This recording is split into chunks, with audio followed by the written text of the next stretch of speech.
The objective of this lesson is to introduce the meaning of rational numbers and the related concepts 6th grade students need to learn to prepare them for 7th grade and beyond. The rational number system includes any number that can be written as a fraction. It includes natural numbers, which are 1, 2, 3, 4, etc., whole numbers, which are natural numbers plus 0, and integers, which are whole numbers and their opposites, such as 0, 1, -1, 2, -2, 3, -3, etc. The rational number system adds the fractions such as 1/3, 5/2, 2.3, etc. This is an example of integers on a number line. Whole numbers to the right of 0 are called positive integers, represented with a positive sign, and whole numbers less than 0 are called negative integers, represented with a negative sign. The farther you go to the right on the number line, the larger the number value becomes.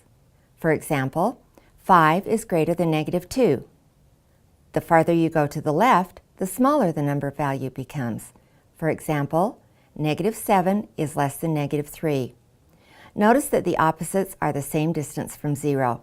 +3 is 3 units to the right of 0, and -3 is 3 units to the left of 0. Fractions are rational numbers. In previous grades, students have learned that fractions are a part of a whole or part of a group divided into equal parts. The denominator is the number below the fraction bar and tells how many equal parts are in the whole. The numerator is the number above the fraction bar and tells the parts being discussed. A fraction greater than 1 has a numerator larger than the denominator and can be written as a mixed number or left in fractional form depending on the context. For example, if you had 9/4 of a pizza, it would be easier to tell how many pizzas you had if you changed it to a mixed fraction, so you knew that you had 2 1/4 pizzas. We avoid using the term improper fraction when discussing fractions greater than 1 and use the term fractional form. Decimals are fractions with denominators of powers of 10 and can be written as a number with a decimal. For example, 2/10 can be written as 0.2. 5 3/100 can be written as 5.03. Negative numbers are also rational numbers.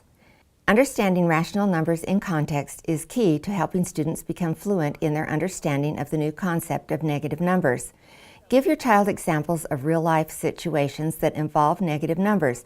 For example, money, positive or negative balance, temperature, above and below 0, altitude, above and below sea level, and so forth. Having a firm understanding of how negative numbers work in 2 or more contexts will help your child understand negative numbers in nearly any problem and form. In a context of quantity, rational numbers are used to show a positive or negative value that represents an amount greater than or less than 0. 2 color counters help model integers in both positive and negative quantities. The red counter could be considered negative, and the yellow counter could be considered positive.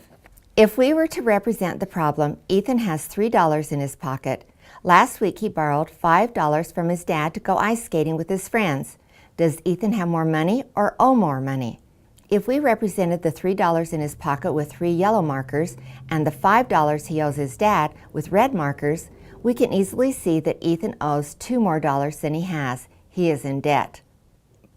Pictorial representations include drawings of sets that can be color-coded to reflect positive or negative values, much like the counters. Real-world contexts related to quantity include money, golf scores, and stock market values. Pictorial representations, such as number lines, display rational numbers in relation to 0. Real-world contexts related to rational numbers in linear orientations include temperature, measurement, timelines, and football yardage. The objective of this lesson was to introduce the meaning of rational numbers. We met this objective by explaining the number systems, giving definitions, and giving examples of rational numbers.